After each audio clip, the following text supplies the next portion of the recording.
عزیز دوستو، بزرگوں اور بھائیوں، اللہ تبارک و تعالیٰ کی قدرت کاملہ ہوتی ہے کہ جب وہ بندے پر کوئی آزمائش ڈالتا ہے، اس کی حکمت کا تقاضا ہوتا ہے کہ بندے کو کسی ابتلا کا شکار فرما دیتا ہے۔ پھر اگر بندے کے اندر اخلاص ہو، للہیت ہو، اور بندہ کی ساری امیدیں اپنے رب تعالیٰ سے وابستہ ہوں، تو پھر اللہ تعالیٰ اس کی برات کے لیے بھی بندوبست فرما دیتا ہے، اس کی صفائی کے لیے بھی خود اللہ انتظام فرما دیتا ہے، اس کی عزتوں کی بحالی کے لیے، اس کے وقار کی بلندی کے لیے اور اپنے بندے کی حفاظت کے لیے سارے اسباب بھی اللہ ہی پیدا فرما دیتا ہے۔ قرآن مجید سورہ مریم، اللہ تبارک و تعالیٰ نے اپنی قدرت کاملہ کا اظہار کرنا ہے کہ رب چاہے تو بغیر باپ کے بھی اولاد پیدا کر دیتا ہے، لیکن جس جگہ سے اس قدرت کا اظہار ہو رہا ہے، جس ذریعے سے لوگوں تک یہ بات پہنچ رہی ہے، اس کے بارے میں لوگ کیا خیال بنائیں گے، کیا ذہن بنائیں گے، یہ بھی ایک پوری داستان ہے۔ حضرت مریم رضی اللہ تعالی عنہا کو اللہ تبارک و تعالیٰ نے بغیر باپ کے جناب عیسیٰ علیہ السلام عطا فرما دیے۔ اب اس بات کو جب لوگوں کے سامنے پیش کیا جائے گا، لوگ کیا رائے دیں گے، یہ بھی تو ایک مشکل کام ہے نا۔ وہ خاتون، وہ پاک باز عورت جس نے اپنی زندگی کے سارے اوقات ہی اللہ کے گھر مسجد میں گزارے، جس کی ماں پاک ہے، باپ پاک ہے، خاندان پاک ہے، اس خاتون کو بغیر باپ کے جب گود میں بچہ لے کے لوگوں کے سامنے جانا ہے تو کن رویوں کا سامنا کرنا ہے، یہ آپ سمجھ سکتے ہیں۔ کسی شاعر نے کہا تھا کہ الجھے الجھے بکھرے بکھرے روز و شب دیکھے گا کون، لوگ تیرا جرم دیکھیں گے سبب دیکھے گا کون۔ لوگ تو ظاہری حالات کو دیکھتے ہیں اور فیصلہ کر دیتے ہیں، سبب کیا ہوا تھا، وجہ کیا بنی تھی، تصویر کا دوسرا رخ کیا، اس پر تو غور ہی کوئی نہیں کرتا۔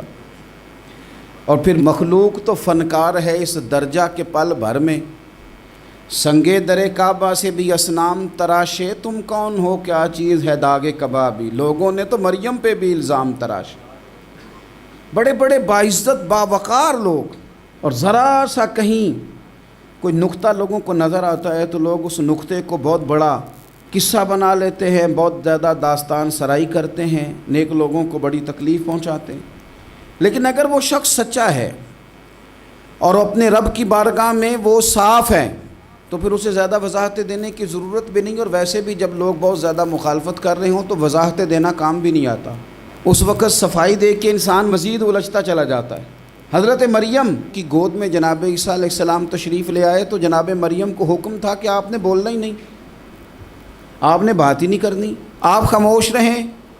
وہ خاموش ہیں، بچہ پنگوڑے میں ہے، قوم کے سامنے ہے، تو قوم بڑے سخت نظروں سے دیکھتی ہے، بڑے سخت جملے کہتی ہے، اور انہوں نے کہا کہ مریم یہ بچہ کہاں سے آ گیا، آپ بھی نیک، آپ کا باپ بھی نیک۔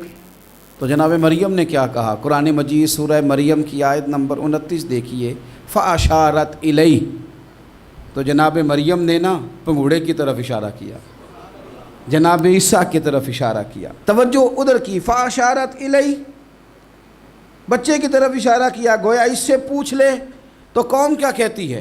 انہوں نے کہا قَالُوا كَيْفَ نُكَلِّمُ مَنْ كَانَ فِي الْمَهْدِ صَبِيًّا، یہ کیسے بات کرے گا، یہ تو پنگوڑے میں بچہ ہے۔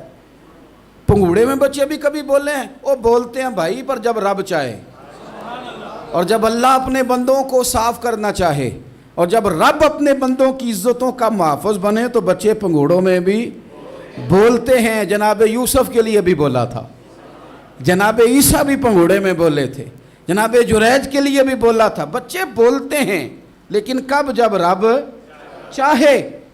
کیسے بولے گا، یہ تو پنگوڑے میں ہے۔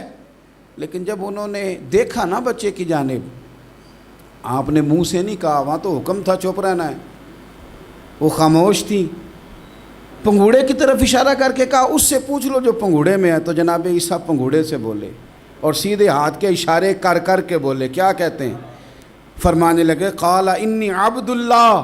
عیسائیوں نے کل کلاں کو کہنا تھا نا وہ اللہ کے بیٹے ہیں، تو انہیں بات ہی یہاں سے شروع کی، کہنے لگے لوگوں سنو میں اللہ کا بندہ ہوں۔ بات شروع یہاں سے کی، جو کل بات ہونی تھی آج اس کا اظہار کیا، کہنے لگے انی عبد اللہ، میں اللہ کا بندہ ہوں، آتانی الکتاب، مجھے کتاب دی گئی ہے، وجعلنی نبیّا، اور رب نے مجھے نبی بنا کے بھیجا ہے۔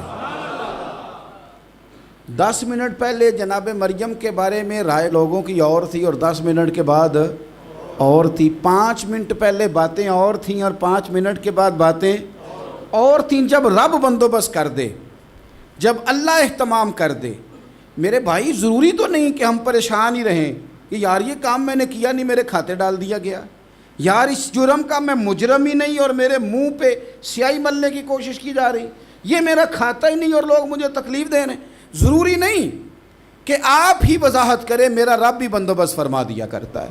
اور جو اہتمام اللہ کرتا ہے نا، جو بندوبست رب کرتا ہے، آزمائش آ جاتی ہے، بڑے بڑوں پہ آ جاتی ہے، لیکن بعض اوقات بڑی تکلیف ہوتی ہے جب اس بندے کو لوگ کٹہرے میں کھڑا کر دیں جس کا جرم ہی کوئی نہیں، اس شخص سے لوگ سوال جواب شروع کر دیں جس بیچارے کے خیال میں بھی وہ بات نہیں، پھر وہاں وضاحتیں دینا، نہ کردہ گناہوں کی وضاحتیں دینا، یہ بڑا بوجھ بنتا ہے، بڑی تکلیف ہوتی، اور لوگ کرتے ہیں یہ کام۔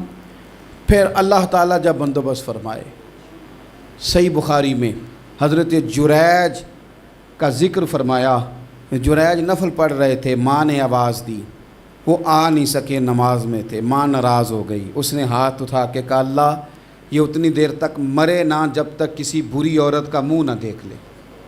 کسی اور کی دعا کے لیے سند نہیں ہے کہ وہ تیرے حق میں ضرور قبول ہوگی، لیکن ماں باپ کی دعا کے لیے میرے نبی پاک نے سند بیان کی ہے۔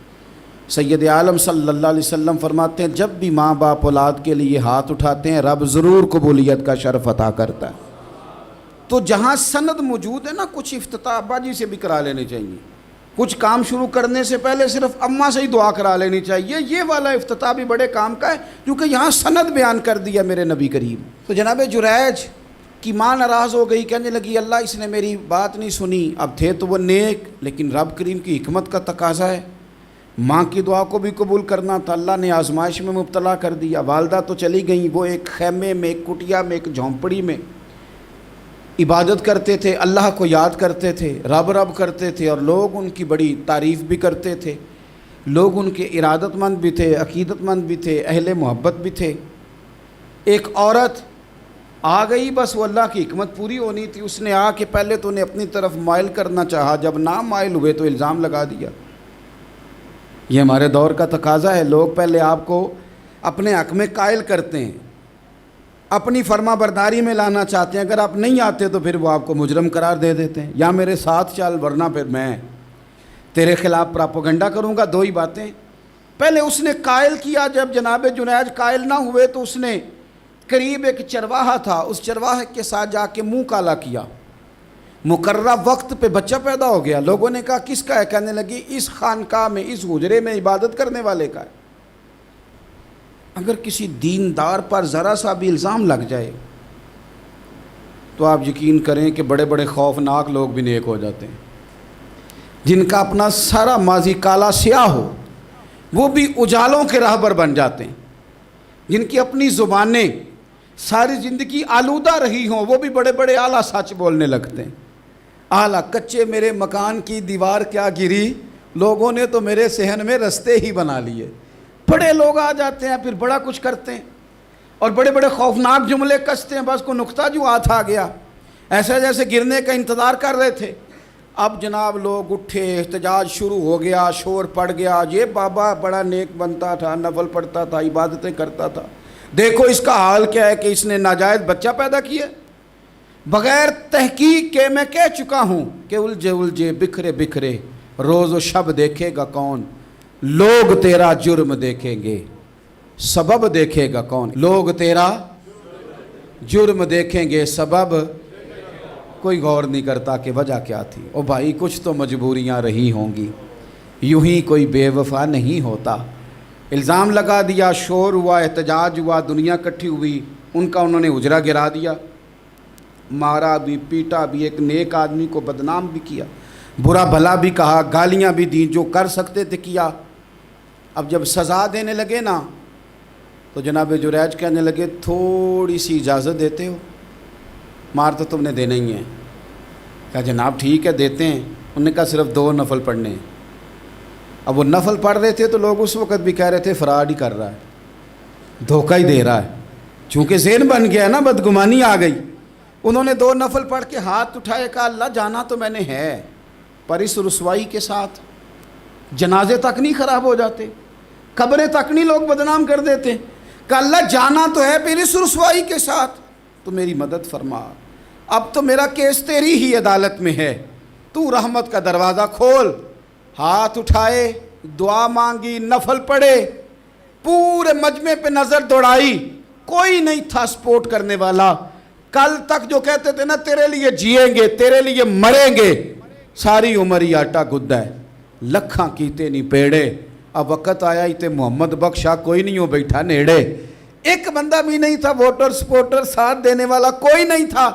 تو جناب جنید بچے کی طرف اشارہ کر کے کہنے لگے کوئی نہیں بول رہا، تو ہی بول کے بتا دے تیرا باپ کون ہے، تو ہی بول کے بتا دے کون ہے۔ اللہ اکبر۔ میرا رب جب چاہے تو بچے بولتے ہیں، رب چاہے تو گونگے بولتے ہیں، رب جب چاہے تو پھر پتھر بھی بولتے ہیں۔ جب کہا نا تو ہی بتا تو بچہ بولا، اور بول کے کہنے لگا میرا باپ جریج نہیں، میرا تو وہ ہے جو بکریاں چرانے والا ہے، وہ میرا باپ۔ جب رب کریم نے توفیق دی تو بچہ بول پڑا۔ جب رب بندوبست کرتا ہے کسی کی عزت کی حفاظت کا تو پھر کوئی اسے رسوا کر سکتا۔ یاد رکھنا جب رب محافظ ہو تو پھر لوگوں کا پراپوگنڈا وہاں کچھ کر سکتا۔ لوگ کئی دفعہ بڑا گہرا جال بنتے ہیں، سازش کا رنگ بڑا گہرا ہوتا ہے، عام سادے آدمی اس کو سمجھ نہیں پاتے، اس پراپوگنڈے کا حصہ ہو جاتے ہیں، انہیں پتہ ہی نہیں چلتا یہ بات دراصل کیا کی جا رہی ہے۔ یہ کتنی گہری حسد کی آگ ہے جس کو لوگ بغض کے ساتھ ہوا دے رہے ہیں، اپنی عداوت کے ساتھ اس کو زیادہ جلا رہے ہیں۔ حضرت سیدنا عائشہ صدیقہ رضی اللہ تعالیٰ عنہ بیان کرتی ہیں، اور لطف کی بات یہ بھی بخاری میں موجود ہے۔ میں نے جناب جنید کا قصہ عرض کیا تو بخاری سے، یہ عرض کر رہا ہوں تو بخاری سے۔ یہ واقعہ میں حضور کی امت کے کسی ولی کا بیان کرتا تو لوگوں نے کہنا تھا ہماری سمجھ میں ہی نہیں آتا۔ بعض لوگوں کا خیال ہے کہ داتا صاحب کی کرامت بھی نبی پاک کی بیان کریں۔ او خدا کے بندوں کو خیال کرو، داتا صاحب تو کئی 100 سال بعد آئے ہیں، وہاں اگر کوئی کرامت ہوگی تو حضور بیان کریں گے؟ اگر نبی کریم نے پچھلے بنی اسرائیل کے ولیوں کی کرامتیں بیان کر کے تمہیں بتائی ہیں تو اس کا معنی یہ ہے کہ اگر وہاں اللہ یہ شان عطا کر سکتا ہے تو تم تو امتوں کی سردار امت ہو، ان پر تو نیرا فضل ہے، تم پر تو رب کا فضل کبیر ہے۔ تو بس لوگ سمجھنے کو تیار نہیں، پچھلوں کی مان لیتے ہیں۔ جناب آصف بن برخیہ کی کرامت جو سورہ نمل میں آئی وہ تو مانیں گے، پر غوث پاک کی کرامت یہ پتہ نہیں عجیب فلسفہ ہے، اور کس طرح کا فلسفہ ہے یہ سمجھ سے بالاتر ہے کہ بنی اسرائیل کا کوئی ولی ہو تو اس کی کرامت ہو سکتی ہے، اور نبی پاک کی امت کا ہو تو اس کی ہو ہی نہیں سکتی۔ کیا معنی ہے اس بات کا؟ اور لوگ ہیں کہ داد و تحسین دے رہے ہیں، واہ واہ کر رہے ہیں۔ اللہ تعالیٰ سمجھنے کی توفیق عطا فرمائے۔ حضرت عائشہ صدیقہ رضی اللہ تعالیٰ عنہ فرماتی ہیں ایک عورت تھی اور اسے نبی پاک صلی اللہ تعالیٰ علیہ وسلم نے وہ کلمہ پڑھ کے مسلمان ہوئی، مدینہ طیبہ آ گئی تو حضور نے مسجد نبوی شریف میں اس کے لیے مکان، ایک سادہ سا کمرہ ساتھ مسجد کے بنوا دیا، وہیں رہنے لگی۔ اکثر وہ سیدہ طیبہ کے پاس آتی تو حضرت عائشہ صدیقہ رضی اللہ تعالیٰ عنہ فرماتی ہیں وہ بڑی باتیں سناتی اور آخر میں کہتی وہ ہار والا دن بھی بڑا عجیب دن تھا، اور میرے رب کی قدرتوں کا دن تھا، وہ بھی بڑا عجیب دن تھا۔ سیدہ عائشہ صدیقہ رضی اللہ تعالیٰ عنہ ایک دن فرمانے لگی کہ تو ہار والے دن کا بڑا ذکر کرتی ہے، وہ کیا دن تھا؟ تو خاتون کہنے لگی اماں جی وہ دن تھا جب میرے رب پر بھروسہ اور مضبوط ہو گیا، جس دن میرا اپنے رب پر توکل اور بڑھا، میرے ایمان میں یقین میں اور پختگی آئی۔ کہنے لگی میں ایک گھر کی کنیز تھی، نوکرانی تھی، اس گھر میں ایک بچی تھی جس کے پاس سونے چاندی ہیرے جواہرات کا ہار تھا۔ اس زمانے میں چمڑے کے اوپر لوگ ہیرے جواہرات لگاتے تھے، کئی دفعہ سرخ رنگ کے چمڑے پہ لگائے جاتے تھے، وہ بچی پہنتی تھی تو کہتی ہیں وہ بچی کے اس نے اتار کے رکھا یا اس سے گرا وہ ہار تو چیل اسے اٹھا کے لے گئی گوشت سمجھ کے، اور میرے سامنے اٹھا کے لے گئی۔ گھر والوں نے مجھ سے پوچھا، یہ بخاری میں موجود ہے، گھر والوں نے پوچھا مجھ سے کہ وہ ہار کہاں ہے، تو میں نے کہا چیل اٹھا کے لے گئی۔ گھر میں کچھ چوری ہو جائے تو سب سے پہلا الزام کس پہ لگتا ہے؟ ملازمین پہ۔ کہتے انہوں نے مجھے بڑا مارا، بڑی تکلیف دی، حتیٰ کہ میری شرمگاہ تک کی تلاشی لی، میری عزت اتنی خراب کی میں بتا نہیں سکتی۔ میں نے اپنی زندگی میں ایک واقعہ دیکھا، ایک امیر گھر میں چوری ہو گئی، ملازم کو اتنا مارا کہ وہ چارپائی پہ پڑ گیا، پولیس والوں سے اتنی مار پروائی گئی کہ وہ بیچارہ چارپائی پہ پڑ گیا، اور پھر وہ اتنا بیمار ہوا اور کچھ دنوں کے بعد پتہ چل گیا کہ چور تو اپنا بیٹا ہے ان کا۔ پھر اس کا انتقال ہو گیا۔ اب وہ سیٹھ صاحب اور گھر والے آ کے مرنے والے کے کان میں معافیاں مانگ رہے ہیں، کان میں۔ تو میں نے ان سے پھر کہا تھا کہ یہ تو اب چلا گیا ہے، تمہارا زور چلتا تھا نا، تو تم نے قانون خریدا اور تم نے اسے جتنا ہو سکا تم نے اسے مار پڑوائی، تمہارے پاس جو عدالتیں تھیں تم نے وہاں کارروائی کی، اب ایک عدالت قیامت کے دن لگے گی۔ یہ کمزور تھا نا، کچھ کر نہیں سکا۔ میرے نبی پاک صلی اللہ علیہ وسلم نے فرمایا، سن لو، اگر سینگ والی بکری نے بغیر سینگ والی بکری کو تکلیف دی ہوگی نا، تو قیامت کے دن اسے بھی بدلہ دینا پڑے گا، کہ تیرے پاس سینگ تھے اور تو نے اسے مارا تھا۔ وہ خاتون عرض کرتی ہے سیدہ عائشہ کی خدمت میں کہ مجھے بڑا مارا، مجھے تکلیف دی، میں کہہ رہی تھی کہ میرے سامنے چیل لے گئی ہے، پر وہ نہیں مان رہے تھے، اماں جی انہوں نے مجھے بڑا مارا۔ حضرت عائشہ صدیقہ کہتی ہیں پھر کیا ہوا؟ کہنے لگی، اماں جی جب کوئی میرا مددگار نہ رہا، مجھے تکلیف دے رہے تھے، رسوا کر رہے تھے، تو میں نے اپنے رب سے مدد چاہی، میرے رب کی طرف میں نے توجہ کی، میں نے کہا مالک اب تو ہی میرا مددگار ہے۔ کہتی ہے وہ مجھے مار رہے تھے تو وہ چیل جو ہار لے گئی تھی وہی لے کے واپس آ گئی، اور ہمارے سروں کے قریب لا کے اس نے جب اس ہار کو پھینکا، وہ مجھے چھوڑ کے سائیڈ پہ ہوئے، وہ میری بے گناہی جان گئے، لیکن آپ کو بتاؤں اس دن سے میرا اپنے رب پر یقین اور بڑھ گیا۔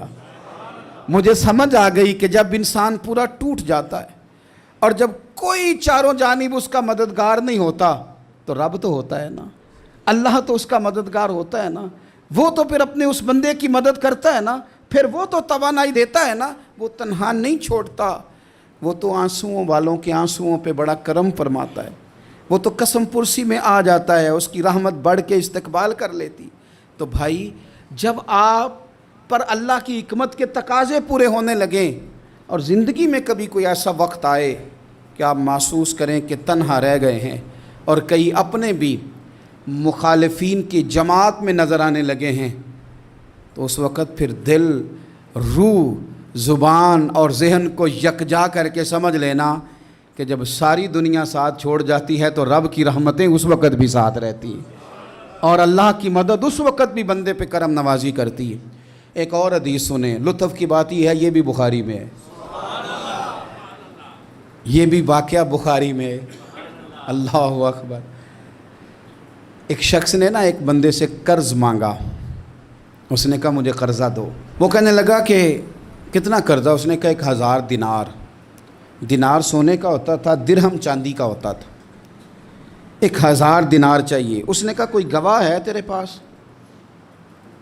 غریب کا گواہ بھی کوئی نہیں بنتا، کبھی الجھ جائے نا کوئی بندہ تو کئی اپنے بھی کہہ دیتے ہیں کہ ہم اس کے قول فعل کے ذمہ دار نہیں ہیں۔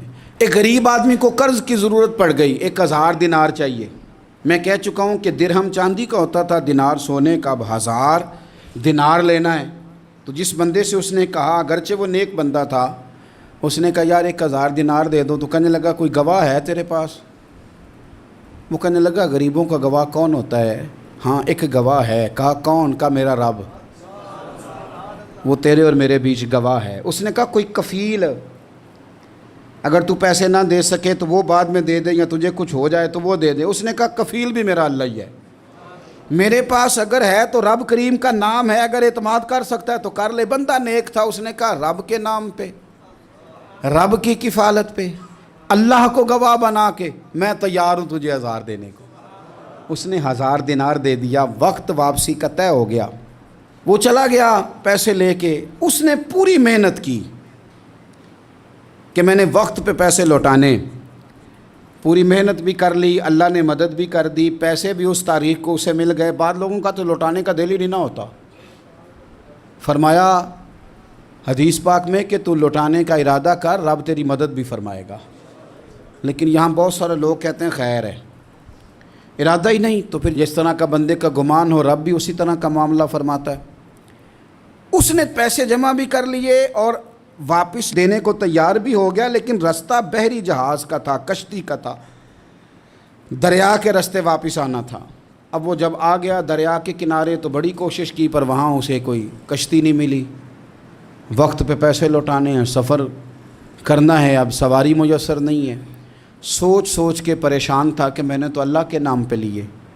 اچانک دل میں ایک تجویز آئی، اس نے ایک لکڑی لی، لکڑی کو اندر سے کھولا، 1000 دینار اس میں بھرا، بخاری پڑھ رہا ہوں، اور ساتھ ایک خط بھی لکھا کہ یار میں پیسے پہنچانا چاہتا تھا پر مجھے کوئی چیز نہیں ملی دریا کے اس پار آنے، اللہ کے نام پر تیری طرف روانہ کر رہا ہوں۔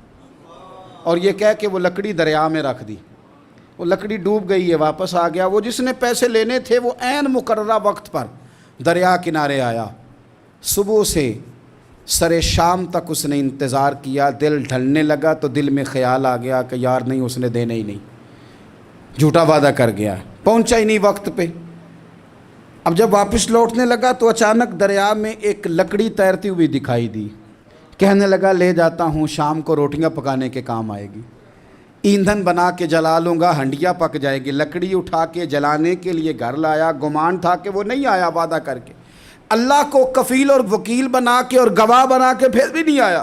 لکڑی لے کے گھر گیا، بخاری ہے، اور جب اس کو چیرا نہ کہ میں اس کی آگ جلاؤں گا، کھولا تو اندر سے 1000 دینار بھی نکل آیا، خط بھی نکل آیا۔ اب ذرا سمجھنا، اس کے دل میں بات کس نے ڈالی کہ تو لکڑی میں پیسے ڈال دے؟ اللہ نے۔ اس بندے کو مقررہ وقت پہ کنارے بھیجا کس نے؟ لکڑی صرف اسی کے ہاتھ آئی تو یہ بندوبست کیا کس نے؟ اللہ نے۔ گھر جا کے چیری تو پیسے بحفاظت اس تک پہنچائے کس نے؟ تو پھر ہمیں بھی توجہ اللہ کی جانب ہی کرنی چاہیے، ہمارے پہ دل کی توجہ رب کی طرف ہی ہونی چاہیے نا، ہمیں ادھر ادھر جانے کی، دیکھنے کی، بندوں پر غور کرنے کی ضرورت کیا ہے؟ وہ پیسے پہنچ گئے، یہ وہاں اپنی جگہ پہ پریشان تھا، اس نے 1000 دینار اور جمع کیا۔ پھر دوبارہ ایک دن دریا کنارے آیا، کشتی مل گئی، بیٹھ کے اپنے اس بھائی کے پاس آیا، کہنے لگا دیکھنا مجھ پر بدگمان نہ ہونا، پیسے اس تاریخ کو بھی جمع کر لیے تھے، دریا پہ آیا تھا پر کشتی نہیں ملی تھی، پھر میں نے نا لکڑی میں ڈال کے خط ڈال کے تیری طرف بھیج بھی دیے تھے، لیکن آج میں پھر لے کے آ گیا ہوں۔ وہ کہنے لگا خوش ہو جا، جس رب کو تو نے میرا اور اپنا گواہ بنایا تھا اس رب نے میرے تک پہنچا بھی دیے ہیں۔ جب لوگ اللہ کو گواہ بناتے ہیں، رب کی جانب اپنی توجہ کرتے ہیں، اپنی چاہتوں، خواہشات اور اپنی ساری چٹھیاں اپنے رب کریم کی رحمت کی طرف روانہ کرتے ہیں، پھر اللہ اپنے بندوں کو مایوس نہیں کرتا، اللہ اپنے بندوں کو نواز دیتا ہے، اللہ تبارک و تعالیٰ اپنے بندوں پہ کرم نوازی کرتا ہے۔ او سنگیو، ساری امیدیں سیٹھوں، نوابوں، دنیا داروں سے کیوں وابستہ کرتے ہو؟ ساری توجہات کا مرکز کیوں ان لوگوں کو بناتے ہو جو تمہیں دنیا میں مضبوط نظر آتے ہیں؟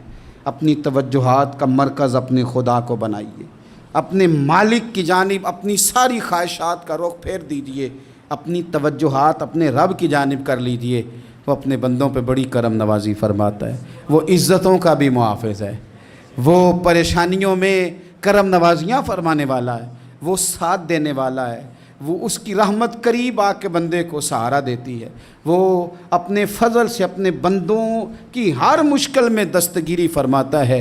اسیاں سے کبھی ہم نے کنارہ نہ کیا، اور تو نے بھی تو دل آزردہ ہمارا نہ کیا، ہم نے تو جہنم کی بہت کی تدبیر، پر مولا تیری رحمت نے گوارا نہ کیا۔ عدل کریں تے تھر تھر کمبن، اچیاں شانہ والے، تجھے تو فضل کریں تے بخشے جاون، میرے جے منہ کالے، آخر دعوایا ان الحمد للہ رب العالمین۔ رمضان المبارک کے آخری عشرے کا اعتکاف نبی پاک صلی اللہ تعالیٰ علیہ وسلم کے مقدس طریقوں میں سے ایک بڑا خوبصورت طریقہ ہے۔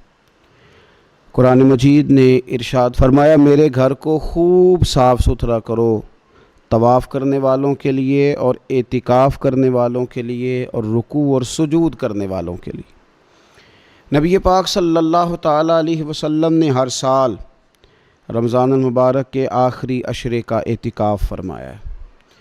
ایک سال کسی وجہ سے اعتکاف نہ فرما سکے تو اگلے سال 20 دنوں کا اعتکاف فرمایا۔ نبی پاک صلی اللہ تعالیٰ علیہ وآلہ وسلم نے اعتکاف کا جو مقصد بیان کیا وہ شب قدر کی تلاش بیان کیا۔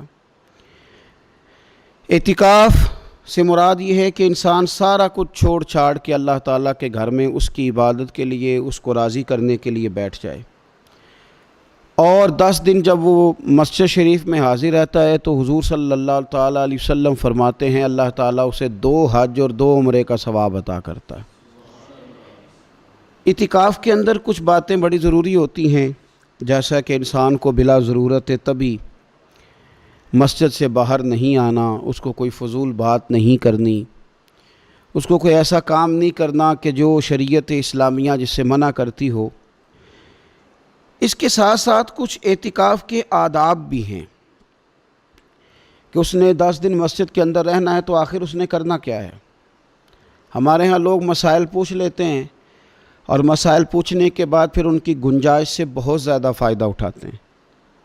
اس میں کوئی شک نہیں ہے کہ باہر سے آنے جانے والے آدمی کے ساتھ آپ گفتگو کر سکتے ہیں، ضرورت کے تحت آپ ٹیلی فون پر بھی بات کر سکتے ہیں، لیکن اس کو اگر آپ نے یہی کام کرنا تھا اور بہت زیادہ وقت اسی پر ضائع کرنا تھا تو پھر تو آپ پہلے سے باہر موجود تھے۔ اعتکاف میں آنے کا مقصود تو اللہ کی عبادت ہے۔ اعتکاف میں جب آپ آ گئے تو اس کا مقصد ہے کہ آپ کچھ دنوں کے لیے لوگوں سے کٹ کے اللہ کی بارگاہ میں حاضر ہو گئے، آپ نے اپنے رب کو راضی کرنے کا ارادہ کر لیا۔ تو اعتکاف میں ایک تو شوق سے آئیں۔ ہمارے علماء نے لکھا ہے کہ زندگی میں ایک بار تو اعتکاف کاری لینا چاہیے، اس پر توجہ ہو ہی جانی چاہیے۔ وقت ملنا تو زندگی میں پراپر طریقے سے تو بڑا مشکل ہوتا ہے، لیکن وقت نکال کے اعتکاف میں ایک دفعہ تو زندگی میں آ ہی جانا چاہیے، اور کسی کو ہر سال موقع مل جائے تو پھر تو کیا ہی بات۔ تو اعتکاف کے اندر جو کام ہم نے کرنے ان میں سب سے زیادہ اور سب سے پیارا کام یہ ہے کہ کثرت کے ساتھ قرآن پاک کی تلاوت کریں۔ نبی پاک صلی اللہ تعالیٰ علیہ وآلہ وسلم رمضان المبارک میں قرآن پاک کا دور فرماتے تھے حضرت جبریل امین علیہ السلام کے ساتھ، اور جس سال حضور کا وصال ظاہری ہوا اس سال حضور فرماتے ہیں 2 مرتبہ قرآن پاک کا دور کیا۔ 2 دفعہ حضور نے حضرت جبریل امین کو قرآن شریف سنایا اور 2 دفعہ انہوں نے نبی پاک صلی اللہ علیہ وسلم کو سنایا۔ تو بہت کثرت کے ساتھ قرآن پاک کی تلاوت کی جائے۔ ایک پہلو اور بھی ہے اس کا، اس پر بھی آپ توجہ کریں گے۔ قرآن مجید کو پڑھنا بھی ضروری ہوتا ہے اور صحیح پڑھنا سب سے زیادہ ضروری ہوتا ہے۔ تو اگر آپ کسی ایسی مسجد میں تشریف فرما ہیں جہاں آپ کے لیے بندوبست کیا گیا ہے تو کوشش کریں کہ وہاں قاری صاحب سے، عالم صاحب سے، امام صاحب سے آپ قرآن مجید کو سیکھیں، اور کوئی زیادہ مشکل نہیں ہے۔ پورے 10 دن آپ موجود ہیں، اور اگر آپ 10 دن پوری توجہ کے ساتھ قرآن مجید کے مخارج پہ لگائیں گے تو امید ہے کہ بہت حد تک آپ کو قرآن مجید سمجھنے میں، پڑھنے میں آسانی ہونے لگی۔ دوسرا، اعتکاف میں جب آپ موجود ہیں تو آپ کو کوشش کرنی ہے کہ آپ محاسبہ نفس پر توجہ دیں۔ آپ اپنے اوپر غور کریں، زندگی میں کون سی ایسی غلطیاں ہیں جو جان نہیں چھوڑ رہی، ان کی کس طرح کر کے اصلاح کی جا سکتی ہے۔ کون سے ایسے کام ہیں جو میں کرتا ہوں تو اس غلطی میں زیادہ مبتلا ہو جاتا ہوں، اور کون سی ایسے کام ہیں، کون سی ایسی جگہ ہیں جہاں میں جاتا ہوں تو میرا ان غلطیوں سے نکلنے میں مجھے وہ جگہیں اور وہ کام مددگار ہوتے ہیں۔ تو اپنے محاسبہ نفس پر توجہ دی جائے۔ اعتکاف کے 10 دنوں میں موقع ملتا ہے انسان کو اپنے لیے سوچنے کا۔ حضرت مجدد الفسانی شیخ احمد فاروق سرہندی رحمۃ اللہ تعالیٰ علیہ سے کسی نے پوچھا تھا کہ دنیا میں خوش نصیب شخص کون ہوتا ہے، تو فرمایا جسے دید قصور حاصل ہوتی ہے۔ حضور دید قصور کیا ہوتا ہے؟ فرمایا جسے اپنی غلطیاں نظر آنی شروع ہو جائیں۔ جب اللہ تعالیٰ کسی کے ساتھ بھلائی کا ارادہ کرتا ہے تو اس کی کمزوریاں، اس کی غلطیاں اس کے سامنے لاتا ہے تاکہ اسے اصلاح کا موقع ملے، اور جب ایسا نہیں ہوتا تو پھر تو لوگ جب غلطی مانیں گے ہی نہیں تو اصلاح کیسے ہوگی۔ تو اعتکاف کے 10 دنوں میں محاسبہ نفس پر خاص توجہ دیں، اپنی زندگی میں اپنا حساب کریں، اپنا حساب۔ اور جناب عمر فاروق رضی اللہ تعالیٰ عنہ کی وہ روایت ہمیں بتاتی ہے کہ حساب کر لو اس سے پہلے کہ تمہارا حساب کیا جائے۔ تیسری بات، ایک تو قرآن پاک پڑھیں گے، ایک محاسبہ نفس کریں گے، تیسری بات مراقبہ کریں۔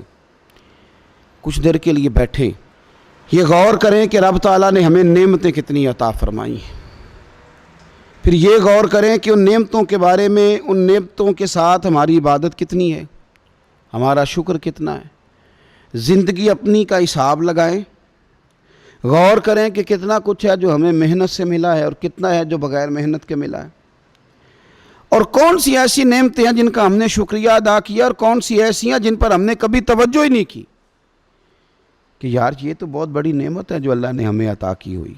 اپنی گردن کو جھکا کے تھوڑا غور و فکر کریں۔ تفکر کا درس دیا ہے قرآن پاک نے، بار بار کہا ہے تفکر کرو، غور کرو، تدبر کرو، تو یہ ہمیں موقع میسر آتا ہے۔ چوتھی بات، اعتکاف کے دنوں میں اپنے رب کریم کے ساتھ اپنی توجہ کو لگائیں۔